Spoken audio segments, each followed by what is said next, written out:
So first we're going to take off the wheel, these 4 bolts, then we'll get this cotter pin out and take that center off. Next is we're going to have to take the brake caliper off, and then it should all come off.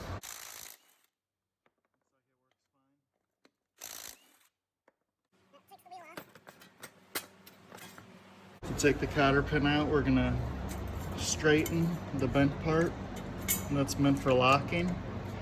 There you go. And it's out. Take that out for now. Put it face down the way it came out. Lefty loosey, if you don't know. Now you know. Turn this so I can see the bolts I need to take off. These 2.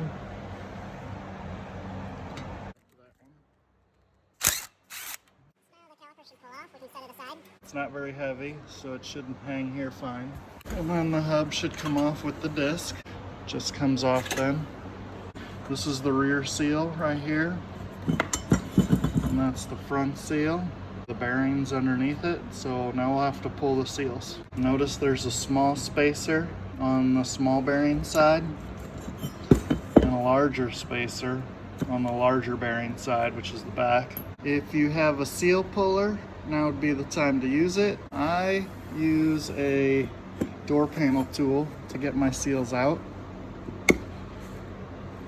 And there's one. You can see how bad it is. Flip it over.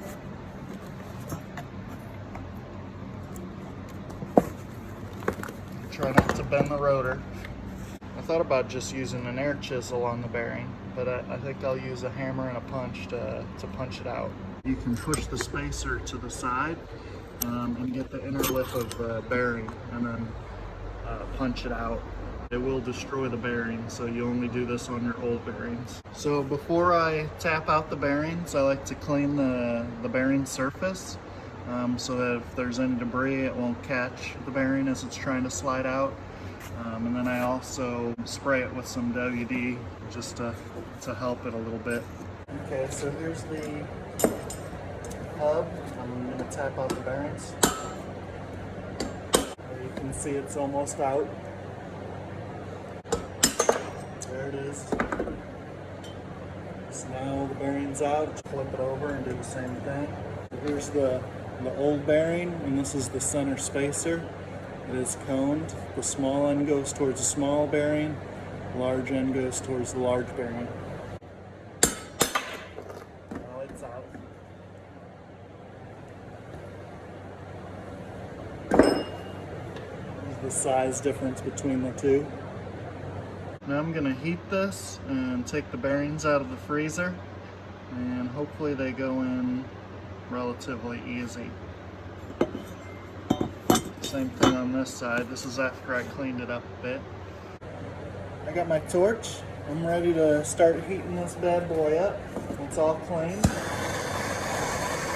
the purpose to heat it is to get it to expand so that the bearing can just drop in. Watch out when you touch it, like I just did. So here's the bearing.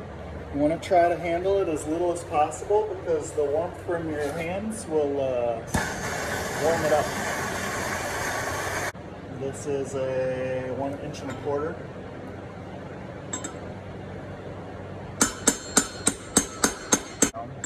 Give it a few more taps. No, I picked the socket. It fits inside the diameter of the counterbore that the bearing rides in. Here's your spacer. Since that was the big bearing, the big side's going to go in first.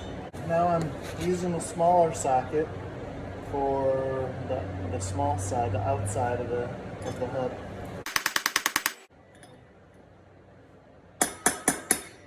So you notice a different tone once it hits the bottom. So that's usually how you know you're at the bottom. Now for the seals, you do a little WD-40. WD-40 is good like on rubber. It allows it to go in, but then it does get tacky later. So I can do all this by hand, it feels like.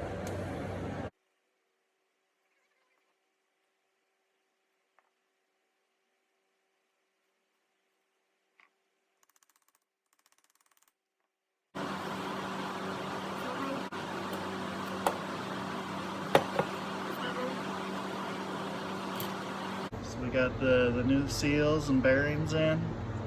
Everything's greased, and you can see I cleaned it up a bit. This is the outside, the small side. I did clean the shaft. Put this guy back on, then this washer.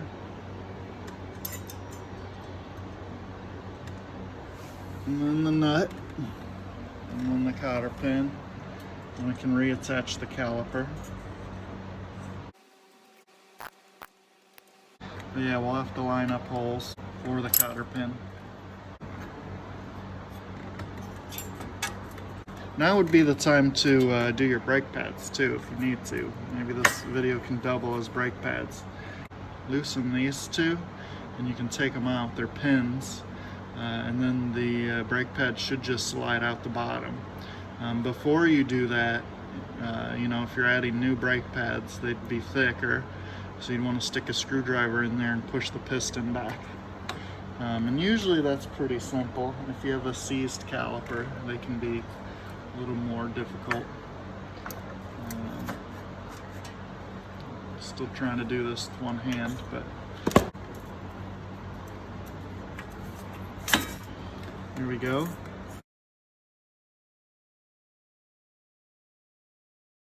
And that's it. We got the wheel back on. You can check the play. Absolutely nothing. And that is my 2003 LTZ400. So thanks for tuning in.